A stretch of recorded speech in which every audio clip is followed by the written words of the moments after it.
To our Honorable Manila Mayor, Dr. Maria Sheila Camila Tumapangan, to our Honorable Manila Vice Mayor, John Marvin Yulce Bonyeto, to our Honorable Congressman of the 3rd District of Manila, Attorney Joel Archua, to our dear School Division Superintendent, Miss Rita Erendira Sesapay, our Public Schools District Supervisor, Mrs. Feby Bennett, Assistant School Division Superintendent, Mrs. Nerissa R. Lumeda, CESE, to our beloved school principal, Mr. John Butch P. Locara, to our dearest Assistant Principal, Mr. Anthony H. Luca, to our school administrators, faculty, and staff, to our honored guests, to our respected teachers and mentors, to our parents, and to my fellow graduates. A pleasant evening to everyone.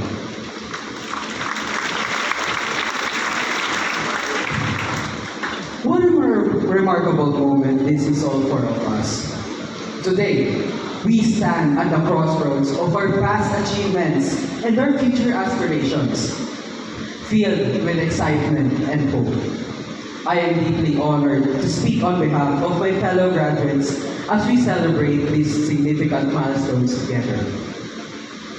As we stand here today, reflecting on our journey, we are reminded of the challenges we have faced and the lessons that we have learned.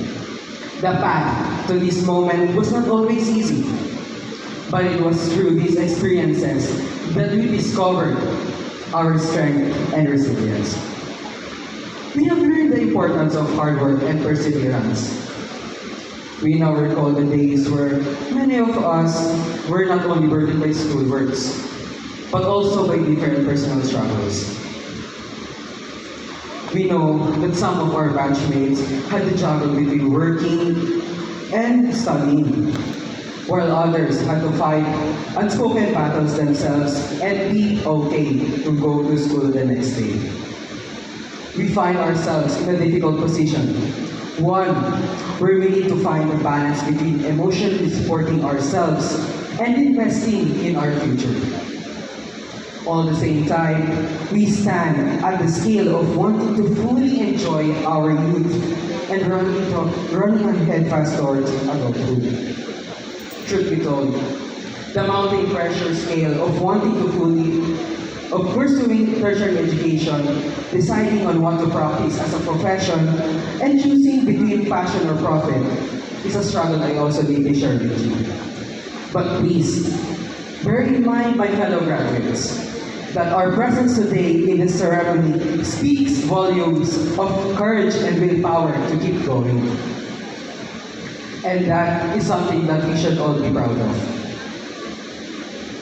For our years of stay in Jose Abad Santos High School, we have learned that success is not just about reaching the destination, but also about the journey and the effort we put into getting there. Oftentimes, we enjoy the time spent in the trip rather than the actual journey's end. We believe that it was because of the people who we are with along the way. Despite living in a world mostly emphasizing individual achievement, we have learned the value of collaboration and teamwork. Walk with me for a while. Do you still remember how we displayed our talents during our cheer dance competition? Our hip-hop performances, our group leaders, choreographers, design, and costume committees spend tireless days giving their all so we can stand proud in front of a crowd. Remember that? Isn't it funny now to reminisce being rejected a few times in our research proposals? Being extremely frustrated because we are back to square one. At one point, didn't we all worry about when will we get to return to school for the rehearsal of our graduation rites because of the unrelenting heat index? During those weeks, we prayed for better weather, and more so, for better days. Our lives seemed so complicated back then, But we have now seen that combining our strengths, practicing patience together, and supporting each other can lead to greater outcomes. Moreover, we have learned the significance of being compassionate and empathetic. Our experiences have shown us that success is not just about personal achievements, but also how about what we treat others and the positive impact we have on other people's lives. I think we can all agree that our work immersion exposure have taught us to be considerate with others and to mind how we conduct ourselves in a different professional and academic setting. Another question, is it right? But most of all, in mingling with others, we have learned to be kind, to support those who are in need, and to contribute to the greater good. These values are essential as we strive to build a stronger future for our country. Hinubog tayo ng mataas sa paaralang Jose Abad Santos para maging matatag. As we stand on the threshold of a new chapter in our lives, let's take a moment to envision the future we want to create. The theme of our celebration, Filipino Youth for a Stronger Future of the New Philippines, is a call to action for each one of us. It is a reminder that we are the future of our nation. We have the power to shape it into a better place. We are the generation that will lead the Philippines into a new era. An era marked by progress, innovation, and inclusivity. Armed with all the knowledge and experiences we gained in our basic education, we have the potential to bring about positive change. To address the challenges our country faces and to build a future that we can all be proud of. But to do this, we must remain committed to our values and principles. And we must continue to strive for excellence in everything we do.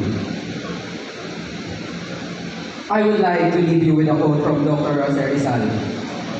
Ang kabataan, ang pag-asa ng bayan. These words resonate deeply with our theme today. We are the hope of our nation.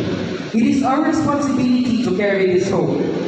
Let us take pride in our heritage, draw strength from our values, and work tirelessly to build a stronger and brighter future for the Philippines. As we close this chapter in the book of our lives, let us not forget to express our heartfelt gratitude to those who have guided and supported us on this journey. To our esteemed principal, Mr. John Butch P. Locara, your vision and leadership have provided us with a nurturing environment where we could thrive.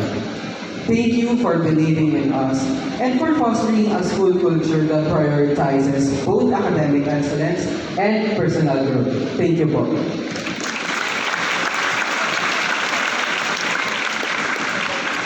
To our dearest Assistant Principal, Mr. Anthony H. Dukta, your unwavering support and encouragement have been invaluable.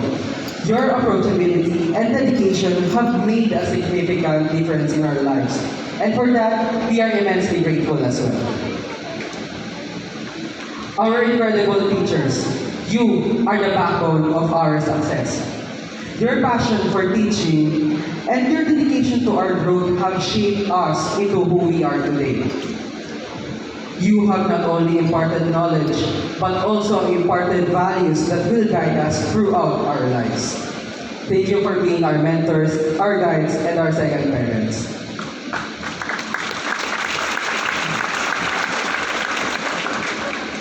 To my classmates, friends, and batchmates, this journey would not have been the same without you. We have shared laughter, tears, and countless memories that will forever be etched in our hearts. Thank you for the camaraderie, the support, and the core memories celebrated. Also, I would like to extend my thanks and congratulations to my love, Diane. Thank you for being there through my highs and lows. I love you, baby.